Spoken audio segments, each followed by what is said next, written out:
আল্লাহর ওলি জগৎ বিখ্যাত ইমাম, জ্ঞানের সাগর ছিলেন, মুহাদ্দিস ছিলেন, মুফাসসির ছিলেন, ফাকিহ ছিলেন, ইমাম ছিলেন, মুজতাহিদ ছিলেন, এত বড় পণ্ডিত মানুষ ছিলেন। ওনার দরবারে একদিন একটা বয়স্ক মা এসে হাজির হলো।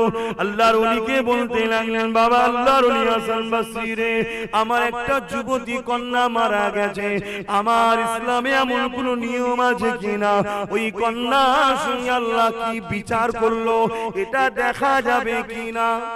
এ যুবকেরা, এ নবী পাকের প্রেমিকেরা, আল্লাহর ওলি শিক্ষাটা দিয়ে দিলেন। মাটা বড় মেয়েটাকে ভালোবাসতো, বেচैन হয়ে রয়েছে, তাই এসে আমল করে বড় চোখের পানি ফেলে কাঁদাকাটি করেছে। আমার আল্লাহর মর্জি কবুল হয়ে গেছে।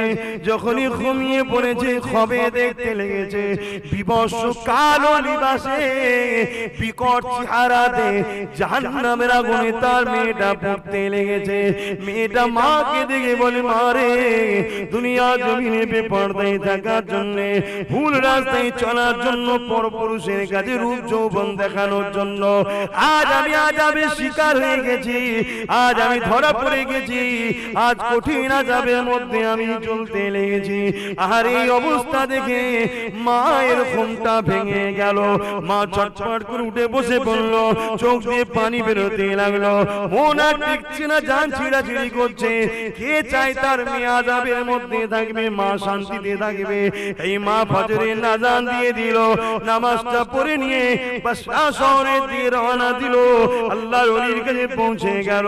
আল্লাহর ওলিকে যে খবরের বিবরণটা শোনাতে লাগলো, আল্লাহর ওলি খবর তাবির করে দিয়ে চোখের পানি ফেলে হাসান বসরিও কাঁদতে লেগেছে। মারে, দুনিয়ায় পাপ আচারে লিপ্ত থাকার জন্য, বেশরিয়াতি ভাবে চলার জন্য, বেপরদায় থাকার জন্য, নিজের ইজ্জত আবরু রূপ যৌবনকে ঢেকে রাখা না করার জন্য আল্লাহর আযাবের শিকার হয়ে গেছে।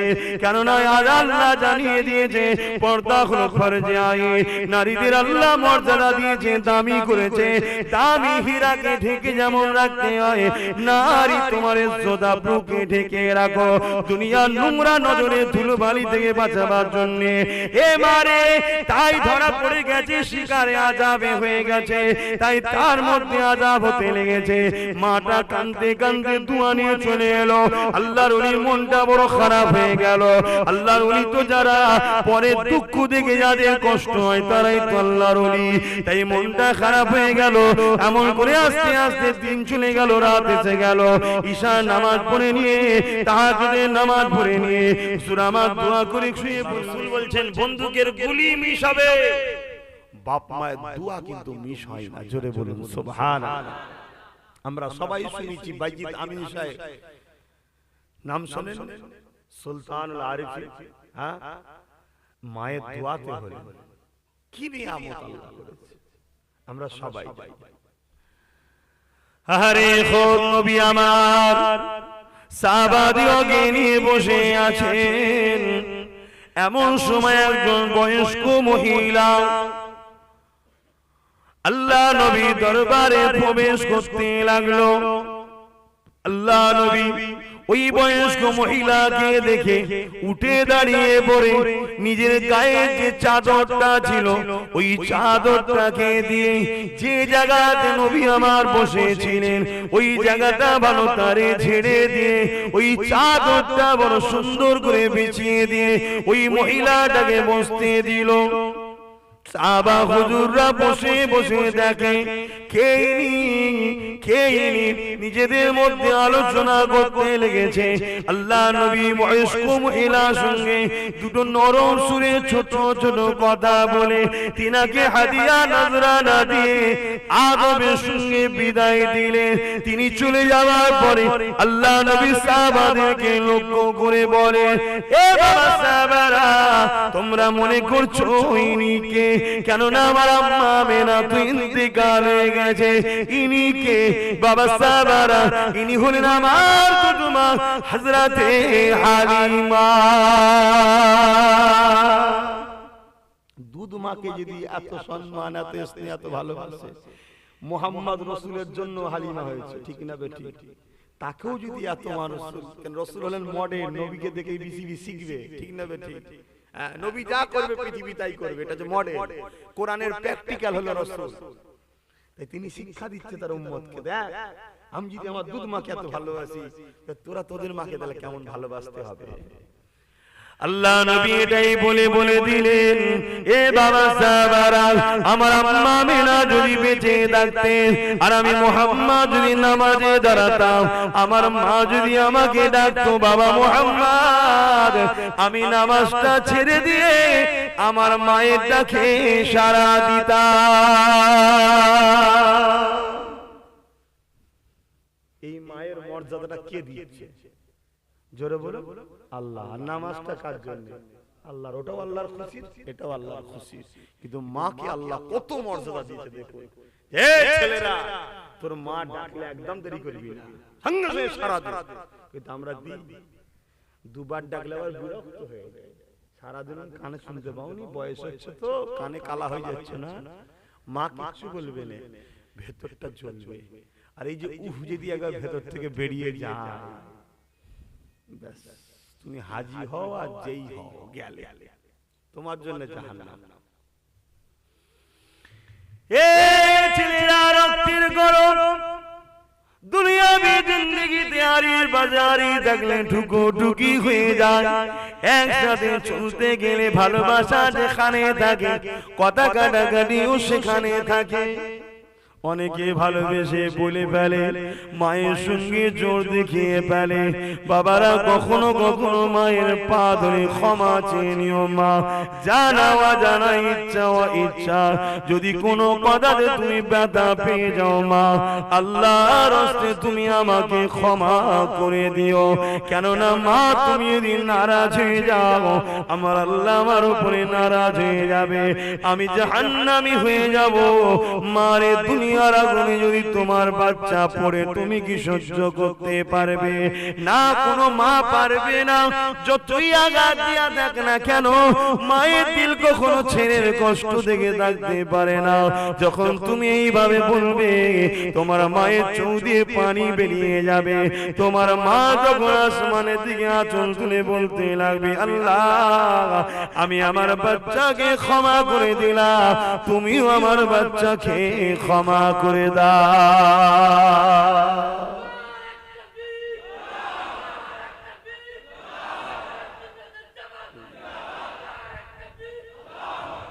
কি গো, মায়ের পা ধরতে লজ্জা লাগবে নাকি? বলো, লজ্জা লাগবে? হ্যাঁ, বিয়ে হয়ে গেছে, বউ রয়েছে, বউয়ের সামনে মায়ের পা ধরবো? সেন্টিমেন্টে লাগছে নাকি? হ্যাঁ, হায় রে আল্লাহ, ঈমান যদি থাকে ওই পা জিভ দিয়ে চাটতেও লজ্জা লাগবে না, কেন ওটা জান্নাতে চুমু দেয়া হবে। জোরে বলুন সুবহানাল্লাহ। মাকাম। এ দুনিয়ার নারীরা, যাদের গর্ভে সন্তান রয়েছে, তোমরা তো বোঝো কত ব্যথা যন্ত্রণা, কত কষ্ট। তোমার স্বামীটাও তো কারো গর্ভে ছিল, ওই মাটাও কত ব্যথা যন্ত্রণা কষ্ট করেছে।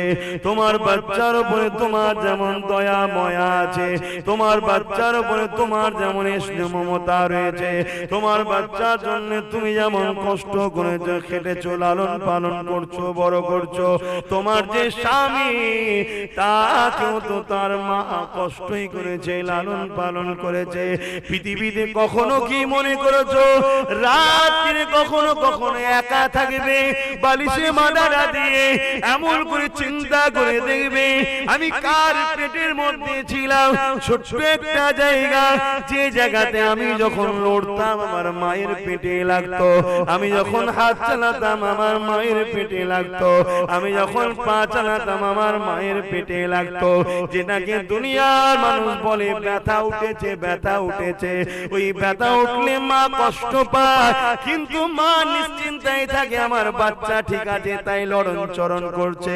ব্যথা না হলে মা একটু শান্তি পায়, কিন্তু মায়ের দিলটা ঘাবড়াতে থাকে, কি ব্যাপার বাচ্চাটা ভেতরে মারা গেল নাকি, লড়ে না কেন? আর যখন ব্যথা উঠতে থাকে এত কষ্ট হয়, দেখবেন যে ঘরে থাকে ওই ঘরে কোনো অস্ত্র ধারালো রাখতে দেয় না, কেননা সহ্য না করতে পেরে হয়তো নিজেকে আঘাত করে আত্মহত্যা করে নিতে পারে। ব্যথা হওয়ার যন্ত্রণা এত কষ্ট সহ্য করার করে। এ পুরুষেরা, তোমার আমার আম্মা যখন তোমার আমার মুখটাকে একবার দেখে নেয় বাচ্চা হওয়ার পরে, এই যে 4-5 মাস, টোটাল 10 মাস 10 দিন যে কষ্টটা, সমস্ত কষ্ট মা ভুলে যায়। এত কষ্ট ব্যথা হয়, প্রতিটা মা ভাবে আর সন্তান নেব না, আর সন্তান নেব না। কিন্তু বাচ্চার মুখ দেখে সব ভুলে যায়। আল্লাহর কুদরতটা আবার দেখুন কত সুন্দর, আবার সে প্রস্তুত বাচ্চা নেবে।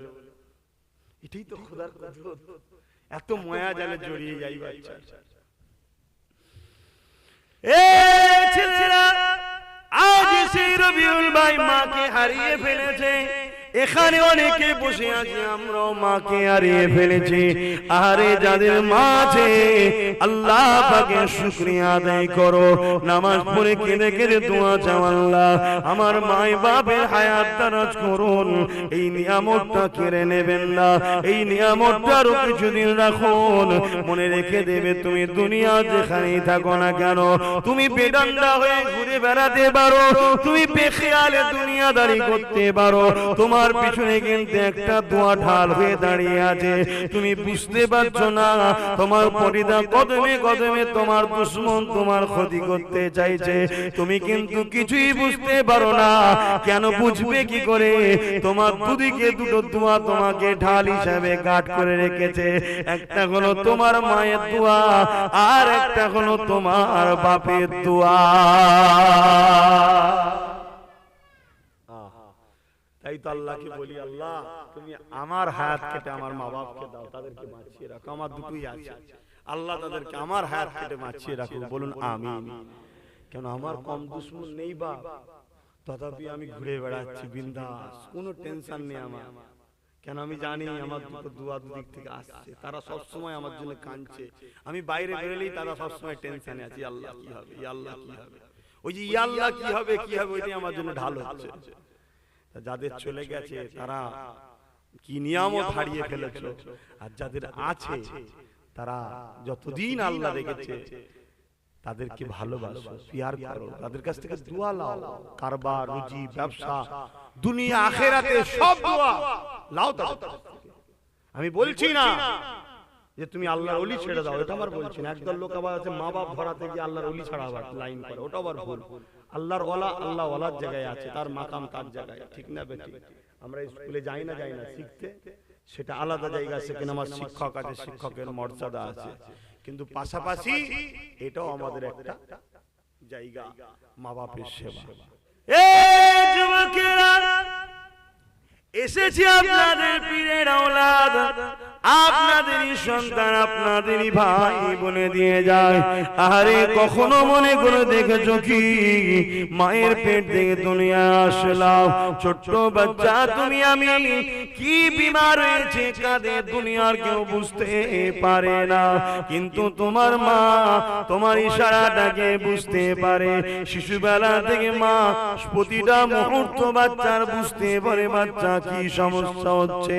দুনিয়ার ইতিহাসে কখনো শুনেছো ব্যথার যন্ত্রণার পরে মা বেখুর বাচ্চা হয়ে যাবার পরে ঘুমিয়ে পড়েছিল, আর এই ঘুমানোর চোটে বাচ্চা কাঁদতে কাঁদতে খিদার চোটে মারা গেছে। পৃথিবীর ইতিহাসে এমন কি কোনোদিন শুনেছো? কি গো শুনেছো? কেন বাচ্চা থাকলে কত কষ্ট হয়, আর ঘুম হয় না, ঠিক মতো খেতে পায় না, অম্বল হয়, নানা রকম সমস্যা হয়, বাচ্চার জন্য বমি হয়, ঠিক না বেঠিক?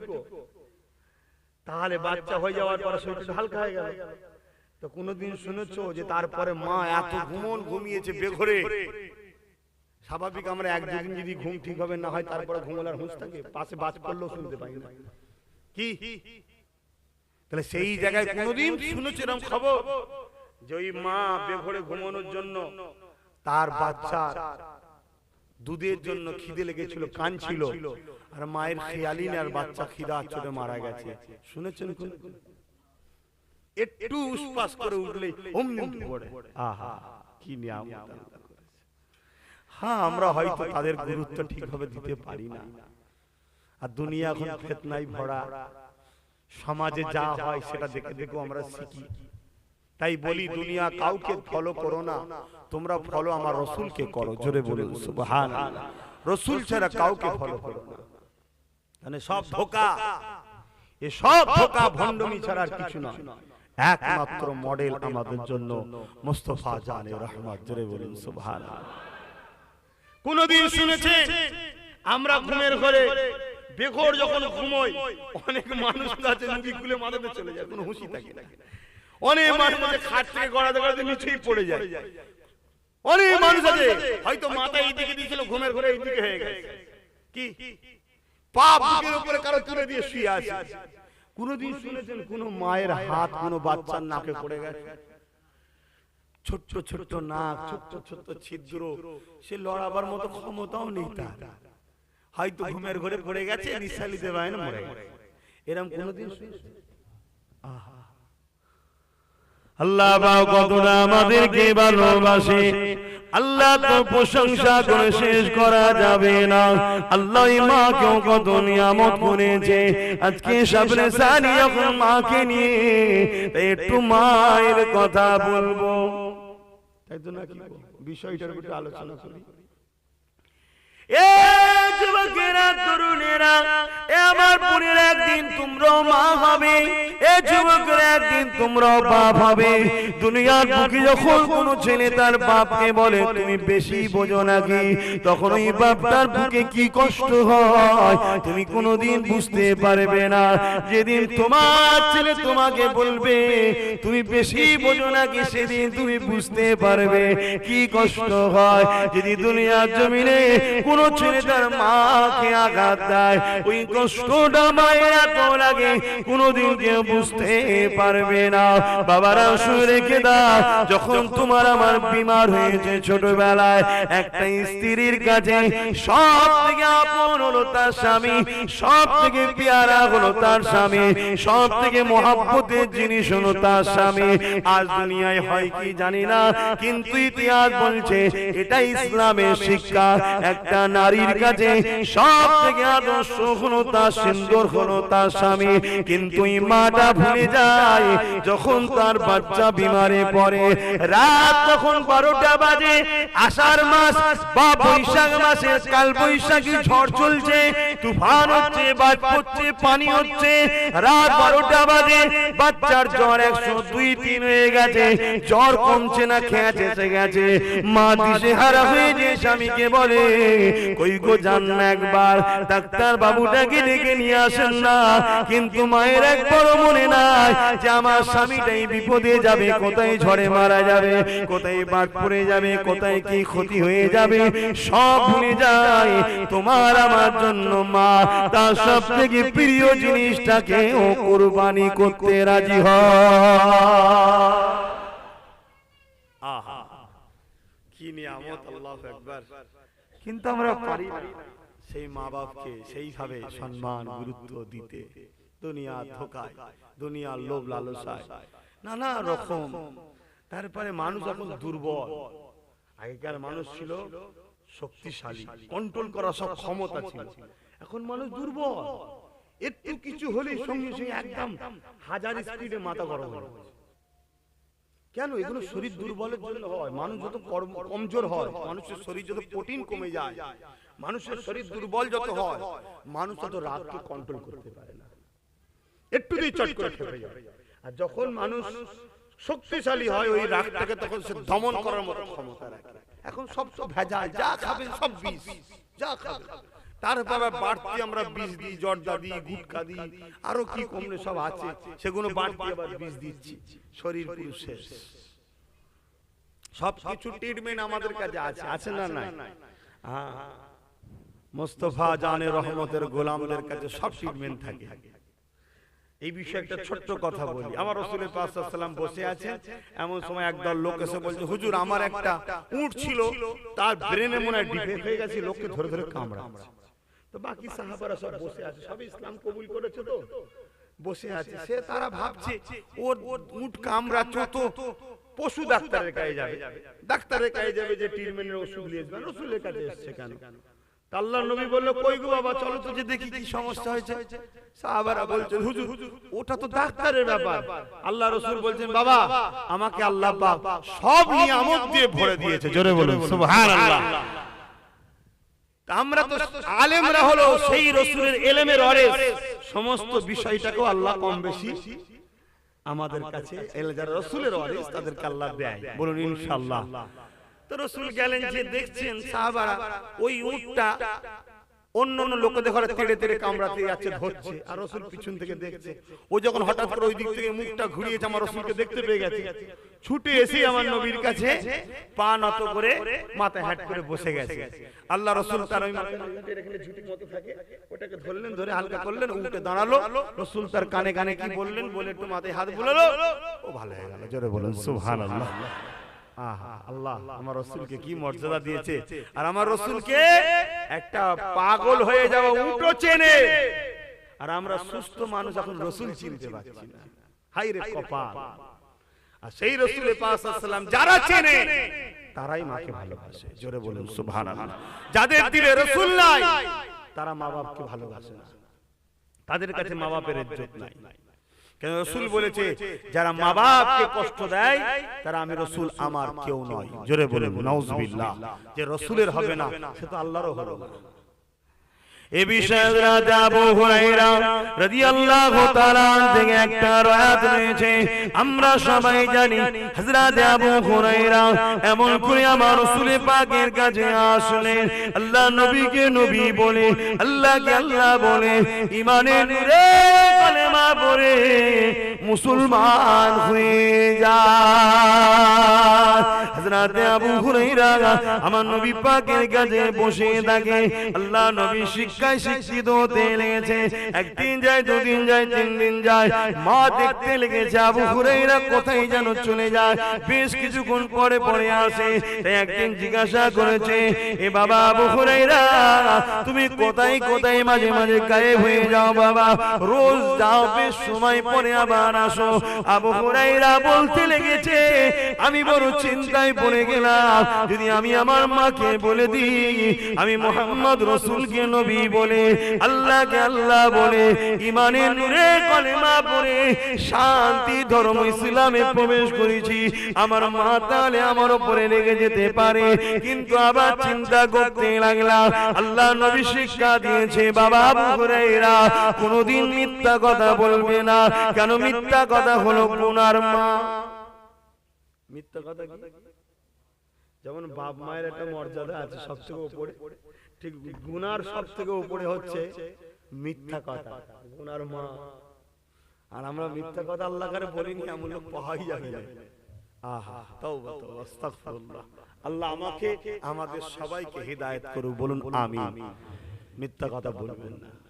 হ্যাঁ, যেখানে যদি দেখা যায় আপনার জান চলে যাওয়ার ব্যাপার আছে, জান বাঁচাবার জন্য না চারে আপনার যদি ঈমান দুর্বল হয় সেটা আলাদা কথা। কিন্তু যাদের ঈমান পাকা আছে, জান দেওয়াকে পছন্দ করে, তথাপি মিথ্যা বলে না। কিন্তু এই জায়গায় নাচারের একটা মসলা আছে, যেখানে আপনার জান চলে যাওয়ার ভয় আছে বা ঈমানের উপরে চাপ হবে, আপনি সহ্য করতে পারবেন না, সেটা আলাদা কথা। কেন আজকে আমার দেশে যা হচ্ছে তার বলে কাজ না, আশা করছি বুঝতে পেরে গেছে।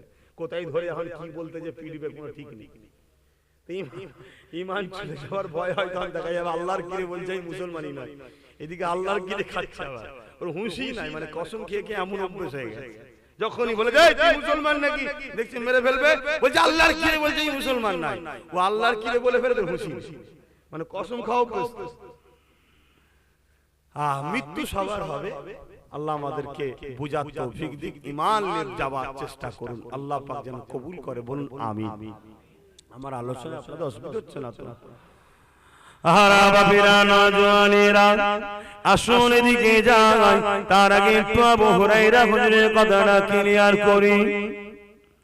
এই সময় যখন বললেন মা আমি আব্দুল্লাহ বেটা মুহাম্মদ সাল্লাল্লাহু আলাইহি ওয়াসাল্লামের সোহবতে গেছি, একদিন দুদিন 3 দিন 4 দিন বসে বসে দেখেছি মুহাম্মাদের মতো এত সুন্দর আদর্শ কারণ। আর কোরআনও সার্টিফিকেট দিচ্ছে কি উসওয়াতুন হাসানা, সবথেকে উত্তম আদর্শ হলো মুহাম্মদ সাল্লাল্লাহু আলাইহি ওয়াসাল্লাম। জোরে বলুন সুবহানাল্লাহ। এই কথাটা কে সার্টিফিকেট দিচ্ছে সবথেকে উত্তম? কে? মহান স্রষ্টা দিচ্ছে। আমরা মানব না স্রষ্টার কথা? স্রষ্টার থেকে বেশি কেউ জানে নাকি? তিনি সার্টিফিকেট দিচ্ছে যে মুহাম্মদ সাল্লাল্লাহু আলাইহি ওয়াসাল্লাম হলেন সবথেকে উত্তম আদর্শ। আল্লাহ জোরে বলুন সুবহানাল্লাহ। খুলুকুল আযীম, সবথেকে উত্তম আখলাক চরিত্রওয়ালা হলো মুহাম্মদ সাল্লাল্লাহু আলাইহি ওয়াসাল্লাম। জোরে বলুন সুবহানাল্লাহ। মহান রব্বুল আলামিন বলেছে। আসেন ফিরে আসে হযরত আবু হুরায়রা হুজুরের কথা বলছিলাম।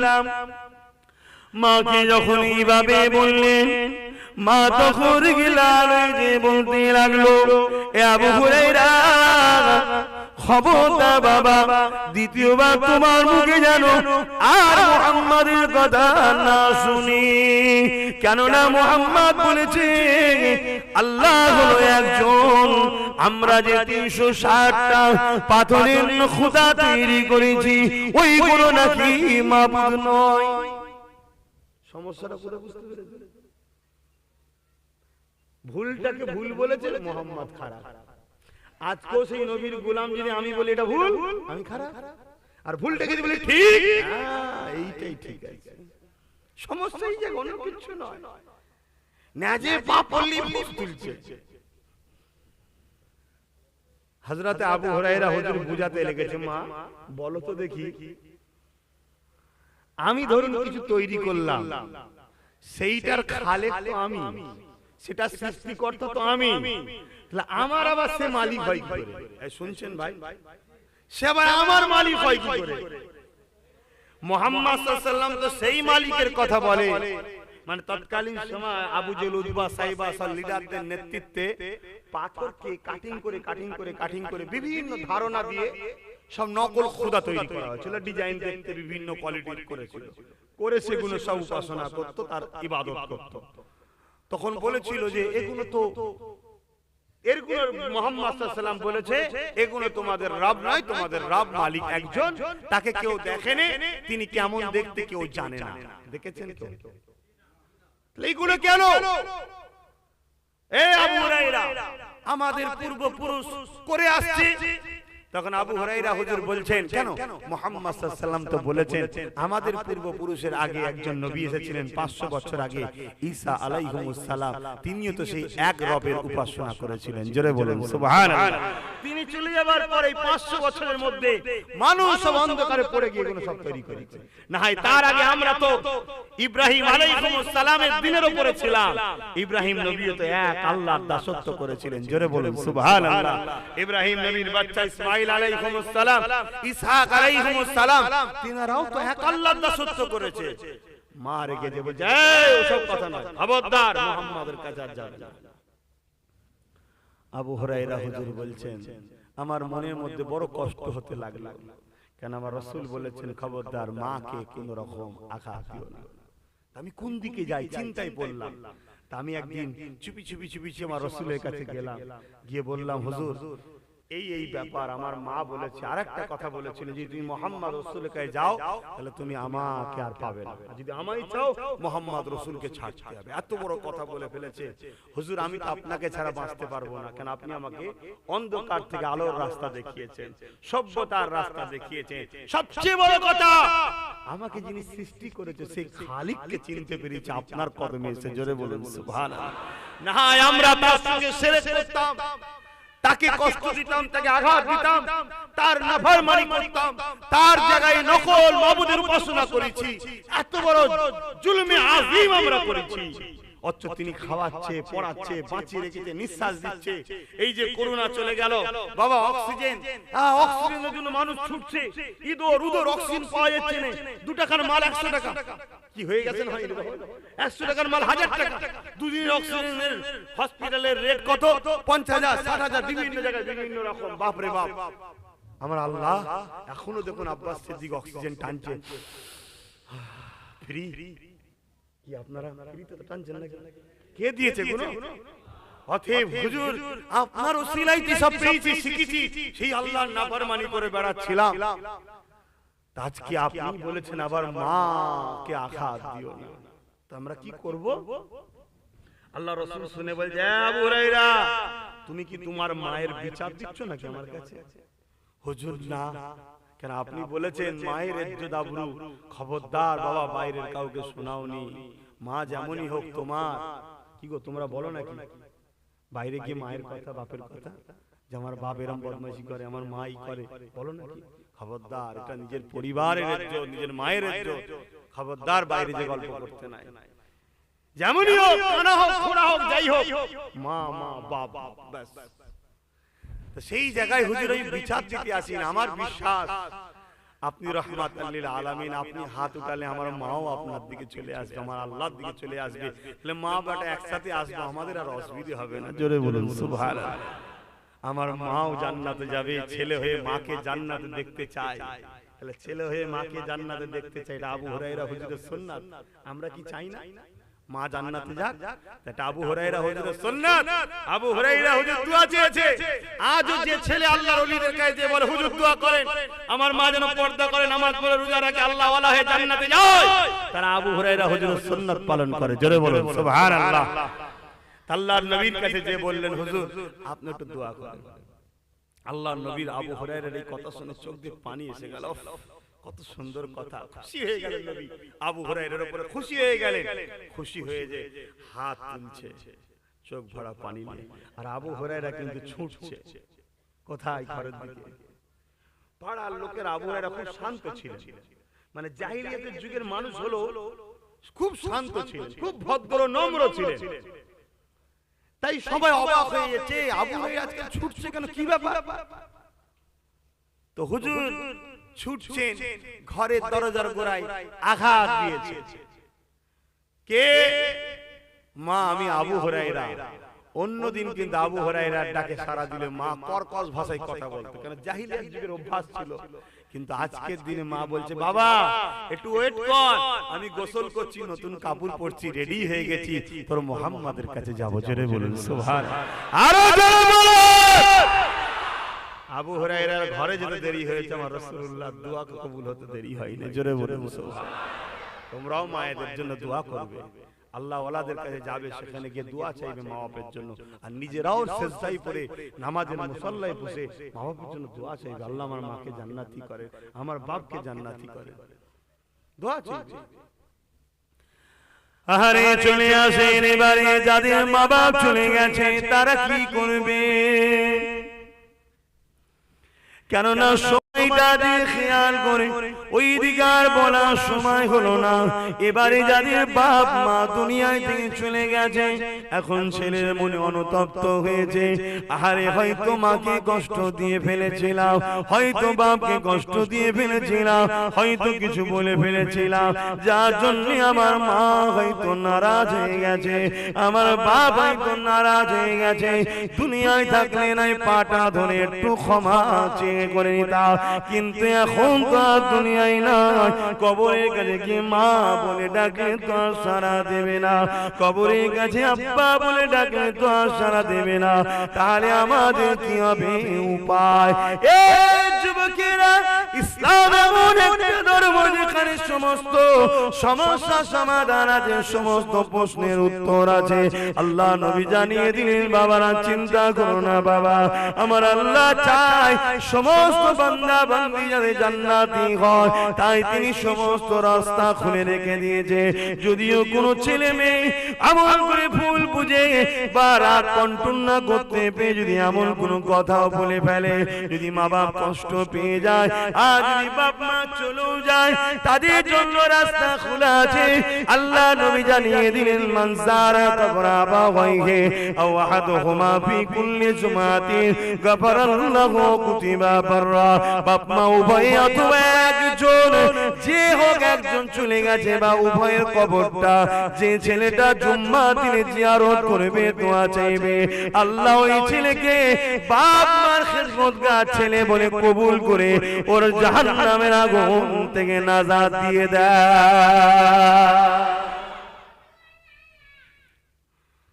ঠিক আছে, চাপছো কেন? সুবহানাল্লাহ বলছো, আলহামদুলিল্লাহ বলো।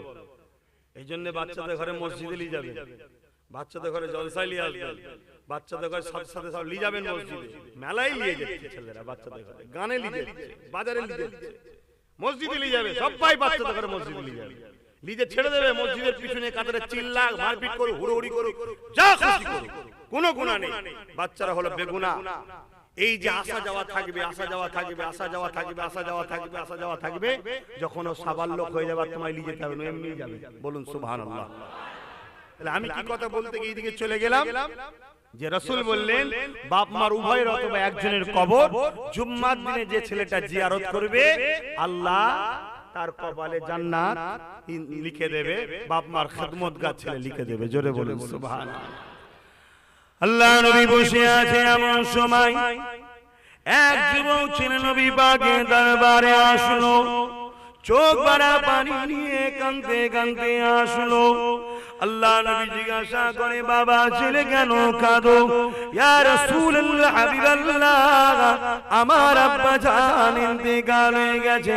আল্লাহ নবী বলেছিলেন বাবা ছেলে রে কুল্লু নাফসিন যায়িকাতুল মউত, প্রতিটা নফসকে মৃত্যুর স্বাদ চাখতে হবে বাবা, কেউ থাকবে না, একদিন না একদিন সবাইকে চলে যেতে হবে।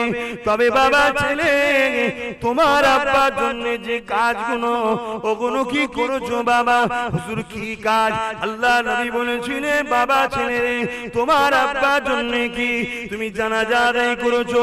ছেলে বললে হ্যাঁ করেছি, জানাজা দিয়েছি, গোসল করিয়েছি, কাফন পরিয়েছি, জানাজা আদায় করে মাটি মঞ্জিল করে চলে এসেছি। আল্লাহ নবী বললেন বাবা আরো কাজ আছে। কি কাজ ইয়া রাসূলুল্লাহ? আল্লাহ নবী বললেন তোমার আব্বা যদি ঋণী হয়ে থাকে ওই ঋণটাকে ছেলে হিসাবে শোধ করে দাও। এখানে যাদের বাপ মা চলে গেছে খোঁজ নেবেন। দুনিয়াবি জীবনে চলতে গেলে পাশের বাড়ি ভাবির থেকে হোক, একটা পরিবারে যেমন হয় কখনো হয়তো কোনো প্রয়োজনে 100-200 টাকা নিয়েছে কি 1500 নিয়েছে, কথা বুঝে আসছে না, প্রমাণ সহ সে যদি বলে সেই ঋণটাকে শোধ করে দেবেন। বাপ কোন প্রয়োজনে হয়তো কিছু একটা করতে গিয়ে হয়তো 200-500 টাকা 1000 টাকা কারো থেকে নিয়ে ফেলেছিল, ওই ঋণটা শোধ করে দেবে। কারণ এটা হকুন নাস, এই ঋণ শোধ না হলে কিন্তু ধরা পড়ে যাবে। ছেলের দায়িত্ব এটা। আর বাপ যা কিছু করেছে কার জন্য করেছে? কি গো যা করে কার জন্য করে? যদি এক কাঠাও জায়গা কিনে কার জন্য? বাপের পরে কার? তো সবটাই তো ছেলে, যা কি ছেলে। আর আরেকটা কথা বলে যায়, এই মশলা শুনে যাও না আবার বাপ মারা ভুল করে ফেলবেন না, এখন পরিস্থিতি তো খারাপ, কিন্তু মশলাটা হলো এটাই, যদি কোনো ছেলে তার বাপ মার টাকা না বলে নেয় সেটা চুরি হবে। শুনছেন? কোন ছেলে বাপ মার টাকা যদি না বলে নেয় কি হবে? চুরি হবে। আর বাপ মা যদি ছেলের টাকা না বলে নেয় চুরি হবে না। তবে আজকালকার বাপ মা যেন ছেলের পয়সা বললে দিয়ে যাবেন না, ছেলে সব ডেঞ্জারাস ছেলে। এর জন্য বাপ মার দোষ আছে, দোষ আছে না? ছোটবেলায় সব শিক্ষা দিলে কই একবার তুমি রাসূলের জীবনী শিখিয়েছো? প্রত্যেকটা বাপের উচিত, প্রত্যেকটা মায়ের উচিত যে আমার বাচ্চা আমার খেদমত করুক, আমার বাচ্চা আমাকে ভালোবাসুক, আমার বাচ্চা আমাকে প্যার করবে, বুড়ো বুড়ি বয়সে বাচ্চা আমার খেদমত করবে, আমার খাওয়া দাওয়া দেখাশোনা করবে। যদি কোনো বাপ মা চাও, ওই বাপ মার জন্য আমার একটাই নসিহত, সেটা হলো এটাই, ওই বাচ্চাকে তুমি মুহাম্মদ সাল্লাল্লাহু আলাইহি ওয়াসাল্লামের জীবনী ছোটবেলা থেকে পড়াও, ওর গলায় রাসূলের জীবনী ঝুলিয়ে দাও, দিয়ে বলো বাবা তুই পুলিশ হোক, ডাক্তার হোক, উকিল হোক, জজ হোক, যা হোক যা সব সে কোনো অসুবিধা নেই, কিন্তু তোর জীবনের একমাত্র নেতা মডেল হলো মুহাম্মদ সাল্লাল্লাহু আলাইহি ওয়াসাল্লাম। জোরে বলুন সুবহানাল্লাহ। তাই প্রত্যেকটা আব্বাকে, বিশেষ করে যুবকগুলোকে বলছি, আর মাইক আওয়াজে বোনগুলোকে বলছি, তোরাও তো খুব শিগগিরই মা বোন হবি, এই মা বাপ হবি। যদি ভালো চাও যে ওই যে বসে আছে কোলে, যে এইগুলো কমসে কম বুড়ো হলে যেন আমার ভাতটা দেয় খেয়াল করে, আজ থেকেই শপথ নাও রাসূলের জীবনী ঝরিয়ে দাও, যে যা পড়ছিস পর, অঙ্ক, ইংলিশ, ভূগোল, জীবন বিজ্ঞান, ভৌত বিজ্ঞান সব পড়, অফিসার হয়, ডিএম হয়, এসপি হয়, আইপিএস অফিসার হয়, পুলিশ হয়, যা খুশি কোনো অসুবিধা ইসলামে নাই। কথা বুঝে আসছে? কিন্তু তোর নেতা হবে মুহাম্মদ সাল্লাল্লাহু আলাইহি ওয়াসাল্লাম, মুহাম্মদ সাল্লাল্লাহু আলাইহি ওয়াসাল্লাম অনুযায়ী চলতে হবে।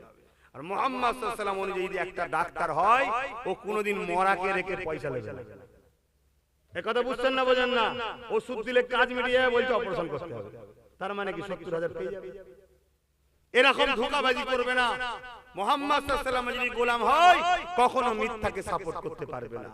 মুহাম্মদ সাল্লাল্লাহু আলাইহি ওয়াসাল্লামের গোলাম যদি হয় কখনো মা বাপকে জুলুম করতে পারবে না।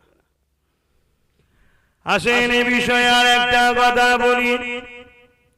আল্লাহ নবী যুবকটাকে জানিয়ে দিলেন, বাবা তুমি তোমার আব্বা যদি ওসিয়াত করে ওটাকে পালন করো। হয়তো মা ওসিয়াত করেছিল, বাবা মৃত্যুর পরে এই টাকাটা তুই নিবি, এই টাকাটা বোনকে দিবি, এই টাকা মাদ্রাসায় দিবি, এই টাকা মসজিদে দিবি। কাউকে বলেনি, তোমায় চুপি চুপি বলেছিল ওই ওসিয়াতটা পালন করতে হবে। তুমি আন চিন্তা করছো সব আমি ঝেড়ে দিই, কেউ জানে না, আল্লাহ জানে তো নাকি।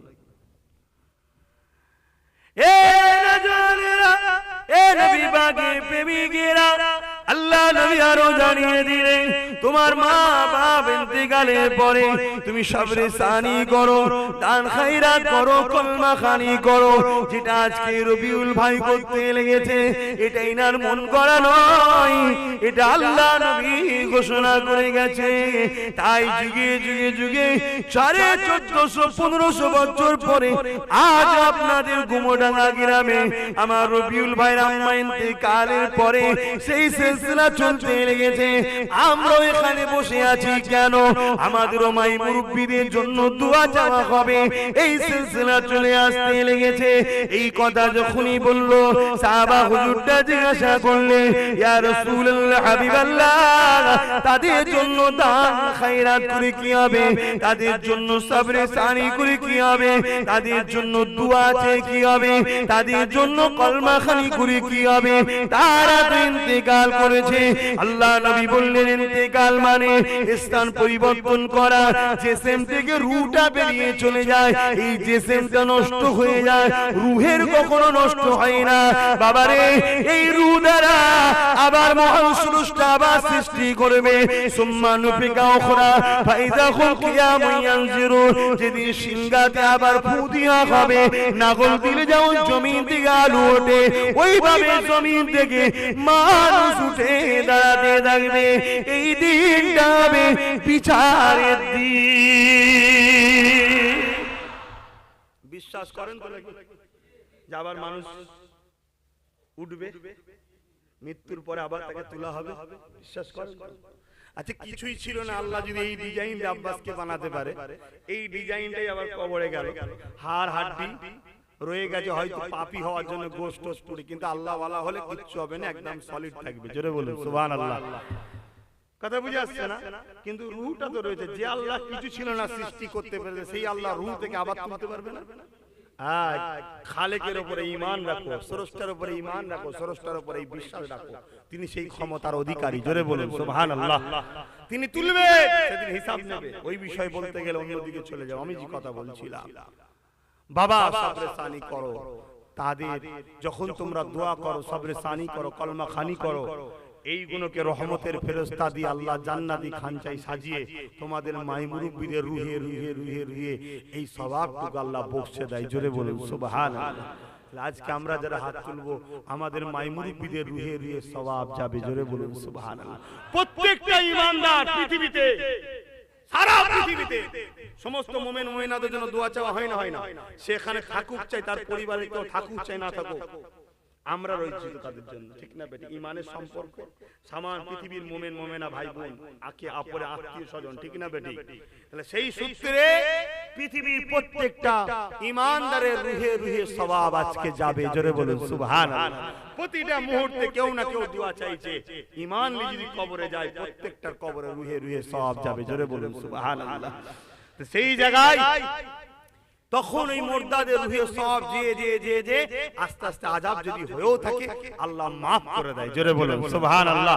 মুর্দারা খুশি হয়ে যায়, খুশি হয়ে যে বলতে লাগে, আল্লাহ এগুলো কোথা থেকে আসছে? বছরে বছরে বছরে বছরে অনেক ছেলে করে না, বছরে বছরে সালে সব করে। কেউ ক্ষমতা আছে বড় করে করে, কেউ ছোট আছে মসজিদে ইমাম সাহেবকে মিষ্টি দিয়ে মিলাদ করে দিল একটু ছোট করে, যার যেমন আওকাত আছে।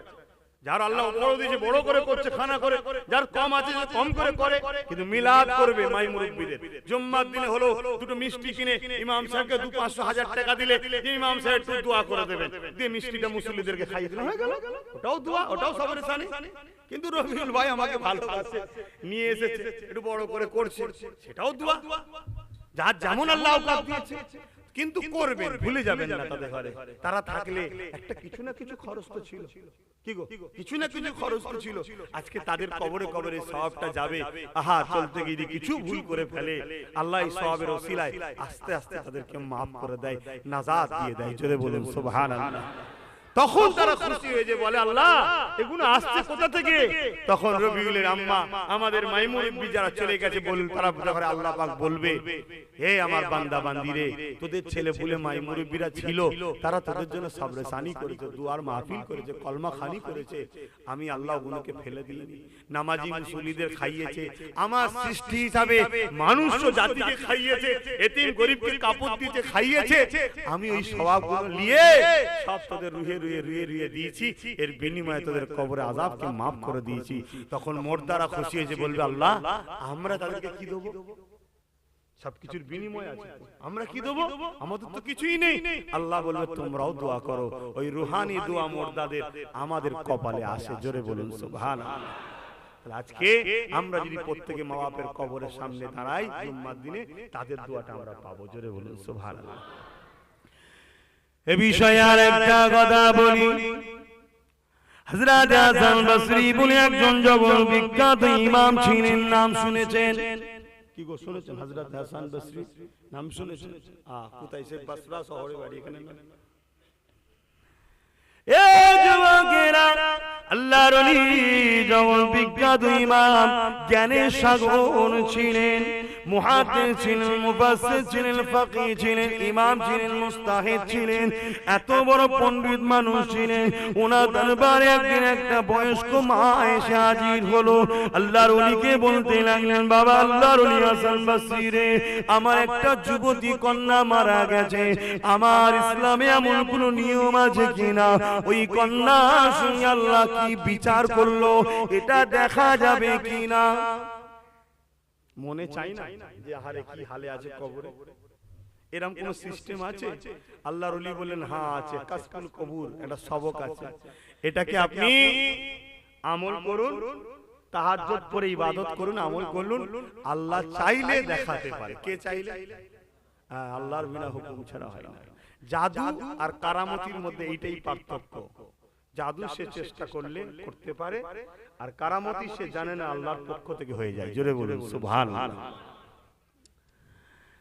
এ যুবকেরা, এ নবী পাকের প্রেমিকেরা, আল্লাহর ওলি শিক্ষাটা দিয়ে দিলেন। মাটা বড় মেয়েটাকে ভালোবাসতো, বেচैन হয়ে রয়েছে, তাই সে আমল করে বড় চোখের পানি ফেলে কাঁদাকাটি করেছে। আমার আল্লাহর মর্জি কবুল হয়ে গেছে। যখনই ঘুমিয়ে পড়েছে, খবে দেখতে লেগেছে, বিবস্ব কালো লিবাসে, বিকট চেহারাতে জাহান্নামের আগুনে তার মেয়েটা পড়তে লেগেছে। মেয়েটা মাকে দেখে বলে, মা রে, দুনিয়া জমিনে বেপরদায় থাকার জন্য, ভুল রাস্তায় চলার জন্য, পরপুরুষের কাছে রূপ যৌবন দেখানোর জন্য আজ আমি আযাবের শিকার হয়ে গেছি, আজ আমি ধরা পড়ে গেছি, আজ কঠিন আযাবের মধ্যে আমি চলতে লেগেছি। আর এই অবস্থা দেখে মায়ের ঘুমটা ভেঙে গেল। মা চটপট করে উঠে বসে পড়ল, চোখ দিয়ে পানি বেরোতে লাগলো, মন আর টিকছে না, জান ছিঁড়াছিঁড়ি করছে। কে চায় তার মেয়ে আযাবের মধ্যে থাকবে, মা শান্তিতে থাকবে? এই মা ফজরের আযান দিয়ে দিল, নামাজটা পড়ে নিয়ে বসরা শহরে দিয়ে রওনা দিল। আল্লাহর ওলির কাছে পৌঁছে গেল। আল্লাহর ওলিকে যে খবরের বিবরণটা শোনাতে লাগলো, আল্লাহর ওলি খবর তাবির করে দিয়ে চোখের পানি ফেলে হাসান বসরিও কাঁদতে লেগেছে। মারে, দুনিয়ায় পাপ আচারে লিপ্ত থাকার জন্য, বেশরিয়াতি ভাবে চলার জন্য, বেপরদায় থাকার জন্য, নিজের ইজ্জত রূপ যৌবনকে ঢেকে রাখা না করার জন্য জন্য আল্লাহর আযাবের শিকার হয়ে গেছে। কেননা আল্লাহ জানিয়ে দিয়েছে পর্দা হলো ফরজে আইন। নারীদের আল্লাহ মর্যাদা দিয়েছে, দামি করেছে। দামি হীরাকে ঢেকে যেমন রাখতে হয়, নারী তোমার ইজ্জত আবরুকে ঢেকে রাখো দুনিয়ার নোংরা নজরে ধুলোবালি থেকে বাঁচাবার জন্য। এ মারে তাই ধরা পড়ে গেছে, শিকারে আযাবে হয়ে গেছে, তাই তার মধ্যে আযাব হতে লেগেছে। মাটা কাঁদতে কাঁদতে দোয়া নিয়ে চলে এলো। আল্লাহর ওলির মনটা বড় খারাপ হয়ে গেল। আল্লাহর ওলি তো যারা পরে দুঃখ দেখে যাদের কষ্ট হয় তারাই তো আল্লাহর ওলি। তাই মনটা খারাপ হয়ে গেল। এমন করে আস্তে আস্তে দিন চলে গেল, রাত এসে গেল। ঈশার নামাজ পড়ে নিয়ে, তাহাজ্জুদের নামাজ পড়ে নিয়ে সূরা মাস দোয়া করে শুয়ে পড়লে আল্লাহর ওলি আযান